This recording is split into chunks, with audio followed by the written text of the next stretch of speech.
non-local group policy objects. Now before we actually get stuck into configuring any policies, let's take a look at how policies are actually applied, because understanding this information can be key to successfully deploying group policy. Now the first policy to be applied at a computer that is a member of an Active Directory domain is the local GPO policy. Every Windows 2003 computer has exactly one local GPO stored on the local computer.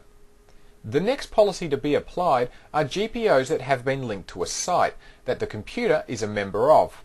Now GPOs are applied synchronously, and an administrator can specify the order in which site policies can be applied.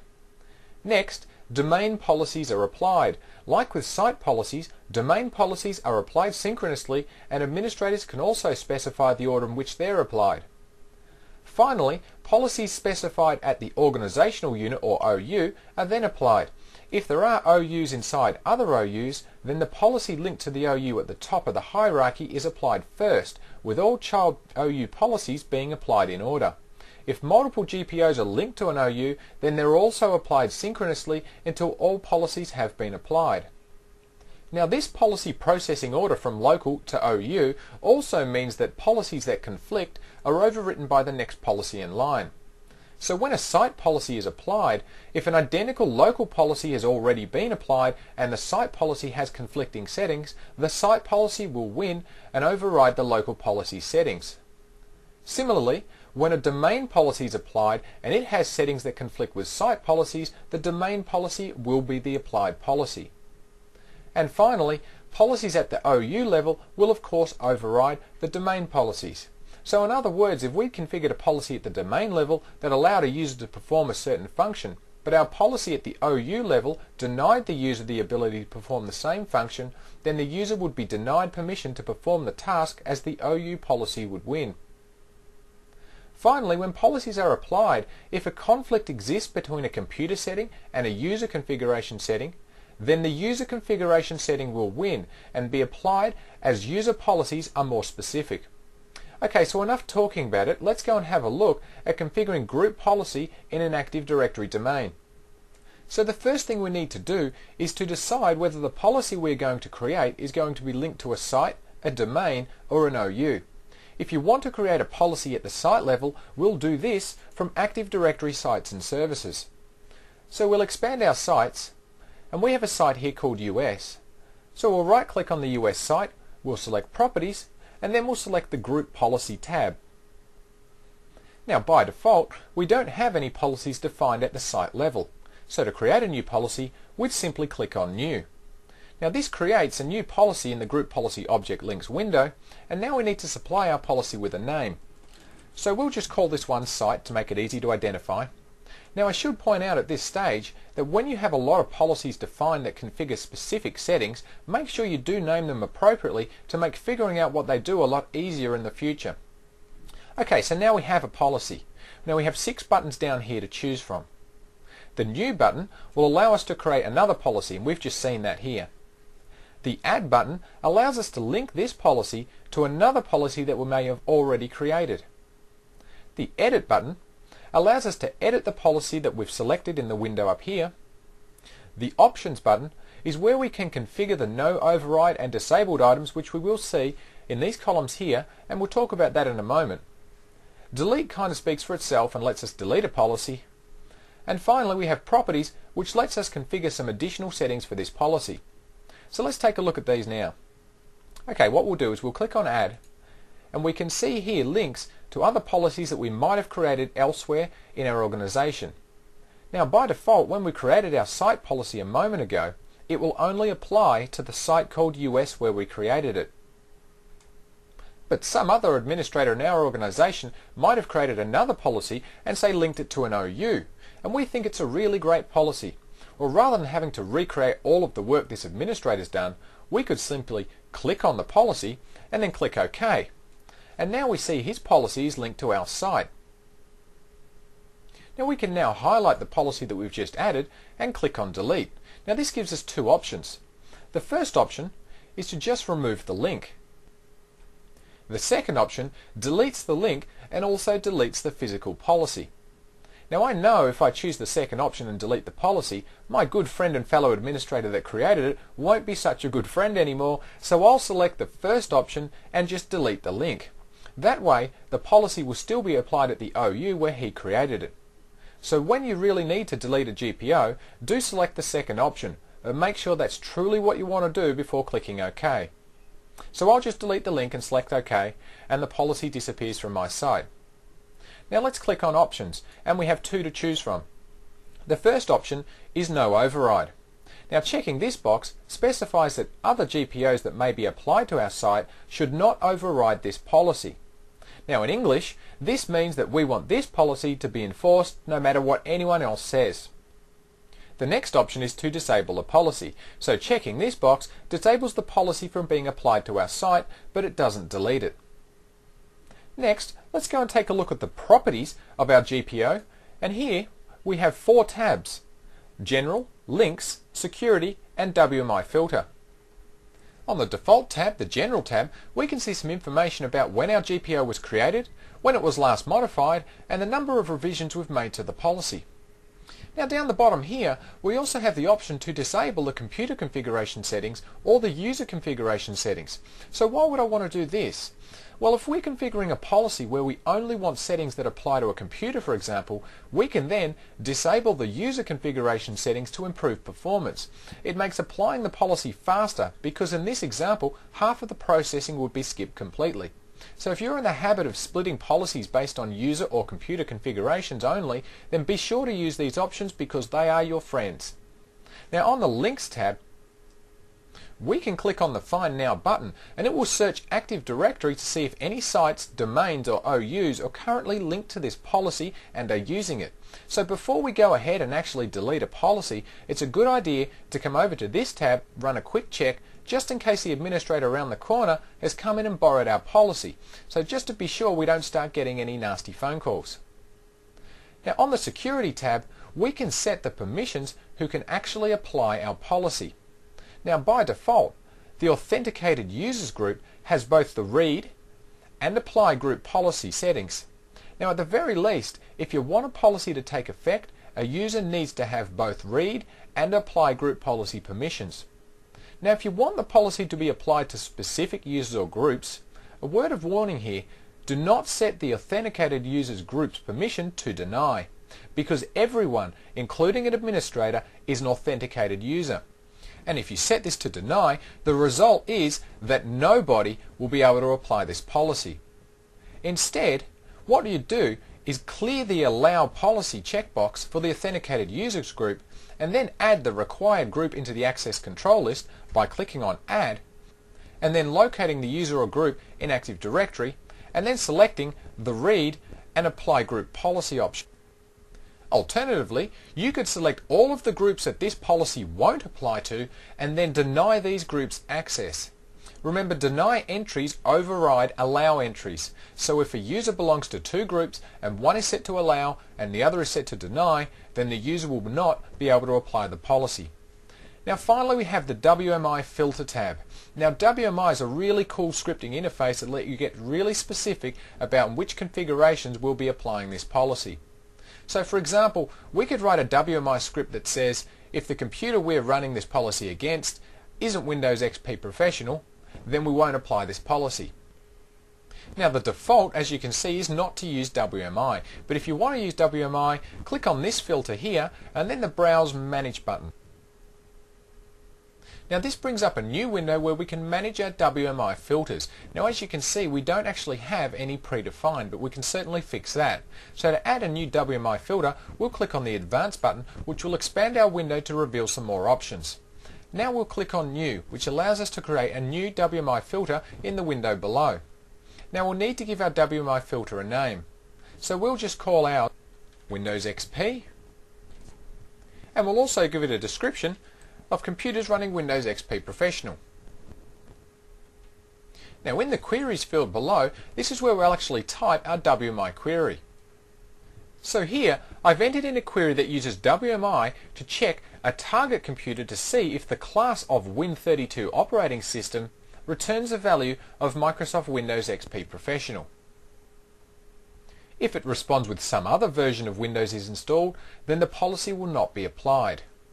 Now we can save our query by clicking on the Save button, and then we'll click OK.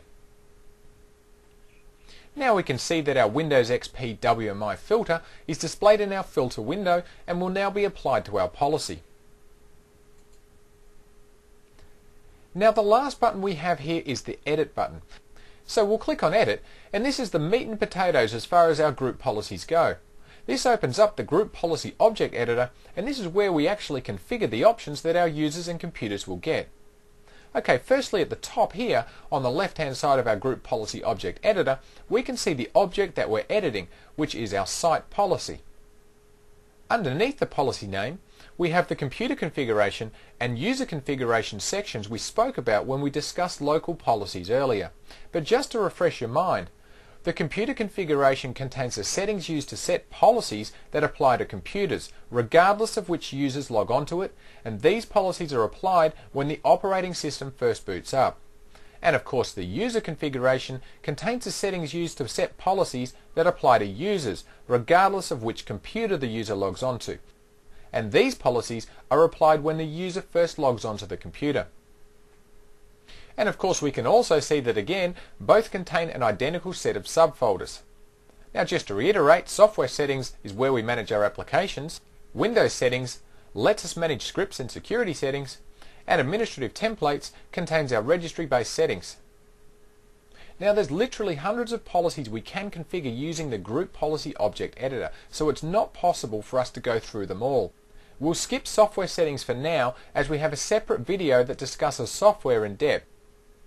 So we'll expand Windows settings under our computer configuration, and we have two options, scripts and security settings. Now keep in mind as we navigate through the computer configuration section that these policies will only apply to computers and they will only be applied when the computer is rebooted. So we'll select scripts, and in the right hand window we have two options, start up and shut down. Now as obvious as it sounds, we can specify scripts here that run when a computer starts up and scripts that run when a computer is shut down. So we'll right click on Startup and we'll select Properties, which opens the properties of our startup scripts. Now currently we don't have any scripts defined. So to add one, we could simply click on Add and then browse to the location where we have the script stored, as well as provide any optional script parameters. The Show Files button will take us to the default location where our script files are stored. Now regarding this file path up here, you'll note that it defaults to the name of our domain, testdomain.com, then the sysvol folder, and then testdomain.com again. Now followed by policies, and now the unique name of our policy, and I won't bother reading all that out, and then machines, scripts, and startup. Now I wanted to point this out for a reason. The sysvol folder you might be familiar with is included in Active Directory replication. So storing our scripts in this location is a good idea, especially if you have domain controllers dotted around the globe that all need to run the same script. That way, if the script happens to be changed, then all domain controllers that replicate this information will also have the new script automatically. Now the shutdown script here is basically the same as the startup script we just looked at, so we won't bother going through that. So next we'll expand security settings, and as you can see here we have quite a few options. Under account policies, we can configure our password and account lockout policies. Now we won't go through these two here because we've discussed these already in great detail in our videos on creating user accounts. Now local policies allows us to configure things like auditing of objects such as files and folders, as well as things like logons. We can also configure user rights such as whether a user can use terminal services or log on locally, and we have security options where we can restrict users from, say, accessing a CD-ROM or loading unsigned drivers. Under the event log, we can configure how big we'll let the event logs grow, as well as how long we'll keep these logs. Now restricted groups allows us to modify the groups that should be restricted to certain members. So for example, if an administrator goes and adds a couple of users to the administrators group, we can use this policy to reset, if you like, the administrators group so that it only contains the members that it should contain. To configure restricted groups, we can simply select restricted groups, right click and choose Add Group. Then we'll browse for a group, we'll click on Advanced and Find Now, And for argument's sake, we'll accept the administrators group, and then we'll click on OK, OK, and then OK again. Now up here, we can individually add members into our restricted policy by clicking on Add and then locating the member in Active Directory. Now underneath, we can add other groups that our administrators group should be a member of. Now when this policy is applied, only the members that have been configured in this list will remain in the administrators group. Any user or group not appearing in this list will then be removed. Of course, the same applies for the member of option. The administrators group in this example will be made a member of the groups configured in this list and removed from any groups that it shouldn't belong to. So restricted groups, in a nutshell, lets us ensure that if changes are made to our group structure, then group policy will put it back the way it should be. Next, we have system services. This is where we can set the startup state of Windows services. So for example, let's say we don't want our Windows XP users to be able to use themes. What we can do is we can scroll down and we can find themes, and then we'll double click on it and we'll check this box to define this policy setting. Now we can set this service to disabled so it won't start when the user's computer starts. Finally, if we click on Edit Security, we can also define permissions using the Windows Access Control List so users don't have the permission to change any of these settings.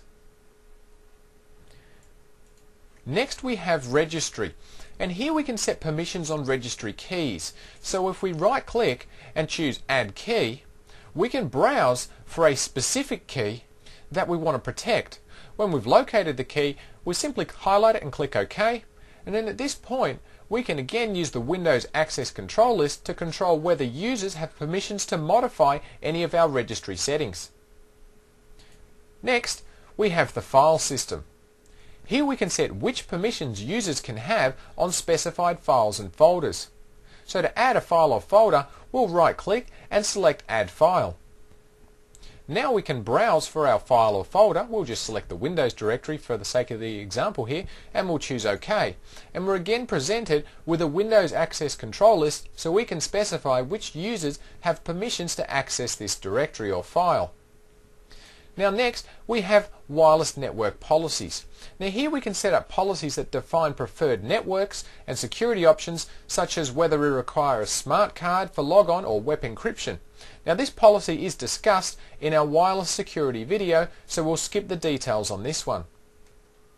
Next we have public key policies, and this is discussed in detail in our videos on certificates, but as a brief summary, it's where you can set up things like automatic certificate enrollment settings and trusted root certification authorities.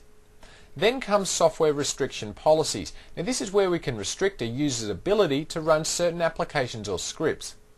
And finally, we have IP security policies. Now we discussed this in detail in our video on IPsec, and this of course is where we can set our IPsec policies.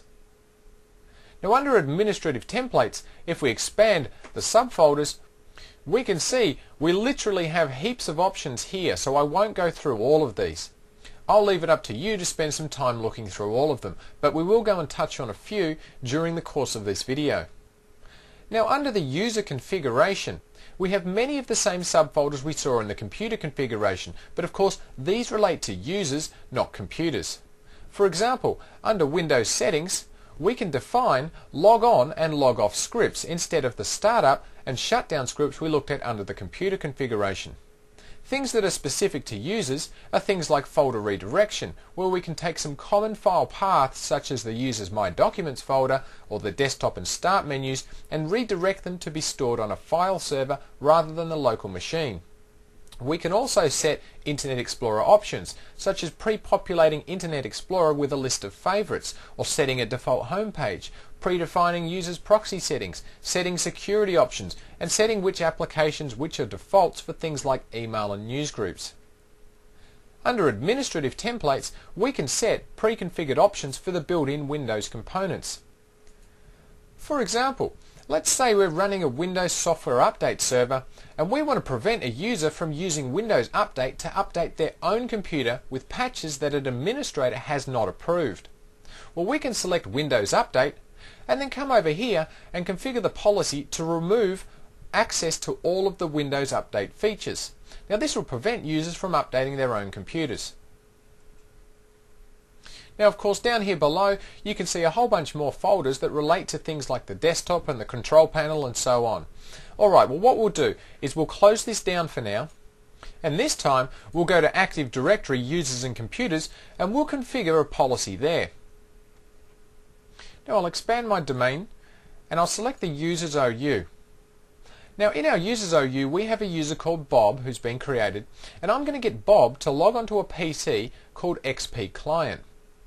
Now what I'll do first is to create two new OUs so we can see the differences in a computer-based policy and a user-based policy. So I'll right click on the domain and I'll select New Organizational Unit, and we'll call this one US Computers and hit enter. Then we'll right click again and we'll select New Organizational Unit and we'll call this one US Users. Now I'd expect that most of you would have your OU structures already defined and they'd probably look nothing like this. Now that's perfectly fine. We're just doing this now to make it easier to identify which ones we're dealing with. So what we'll do is we'll come over here to our Computers OU and we'll drag this into our US Computers OU. And then we'll go to our Users OU and we'll grab Bob's account and we'll drop that one in the US Users OU. Now we'll right click on our US Computers OU and we'll select Properties and then the Group Policy tab. Now we'll select New to create a new policy and we'll give our policy a name and we'll call this one Computer, and then we'll click on Edit. Now under the Computer Configuration setting we'll expand Windows Settings and Security Settings. Then we'll expand Local Policies and we'll select User Rights Assignment. In the right hand pane we'll scroll down and we'll select Shut Down the System. We'll right click and select Properties and then we'll choose to define this policy setting. Then we'll need to add a user or group, so we'll click Add User or Group and then we'll come over here to the Browse button and Advanced and Find Now, and then we'll locate Bob's account and we'll click OK and OK again and then OK one more time. Okay, now our policy has been defined, so we'll click OK and we can close down our Group Policy Object Editor and then we can close down our US Computers properties. Now we'll go and right click on our US Users OU and then we'll select Properties and the Group Policy tab. Again we'll select New to create a new policy and we'll just call this one User, and then we'll click on Edit to bring up the Group Policy Object Editor. Now under the user configuration we'll expand our administrative templates and then we'll click on Start Menu and Taskbar. And then we'll come over here to the right and we'll scroll down and we'll choose to remove the All Programs list from the Start menu. So we'll right click, select Properties. Now currently we can see that this policy is set to Not Configured, so we'll click on Enable and then we'll click OK. And now again we can close down our Group Policy Object Editor as well as our US Users properties, and now our policies have been done. Okay, here we are at Bob's computer, so what I'll do now is I'll enter in Bob's password and we'll hit enter and we'll log Bob onto our domain. Now if you recall what I spoke about earlier about policies, user policies take effect when a user logs on and computer policies take effect when a computer boots up. So what we should expect to see here is that the All Programs link on our Start menu should be removed, but our computer policy restricting Bob from shutting down the computer should not be applied. Okay, we've logged in now, so what we'll do is we'll click on the Start button, and yes, we can see here that the All Programs link that was here has now been removed. So we'll click on Shut Down, and yes, Bob indeed does have the ability to shut down our machine. So what we'll do is we'll shut down his machine, we'll click OK. So what I'll do is pause this video and start up Bob's computer again, and then we'll return once this is complete. Okay, Bob's PC has now been restarted, so what we'll do is we'll Control-Alt-Delete and enter in Bob's password, and we'll log him back onto our domain. And now we'll have to see if his computer policy was applied, so we'll click on Start, and yes, we can see that his user policy is still being applied, so we'll click on Shut Down, and in this drop down box we can see that Bob only has the option now to log off the computer and he can't shut it down. Okay, so now you've seen the power of group policy. So do yourself a favour, spend some time with group policy, and you'll be amazed at what you can accomplish with just a bit of planning. So the next thing we'll do is we'll take a look at the resultant set of policy tool that helps us analyse what happens when we have multiple policies being applied to a user or computer.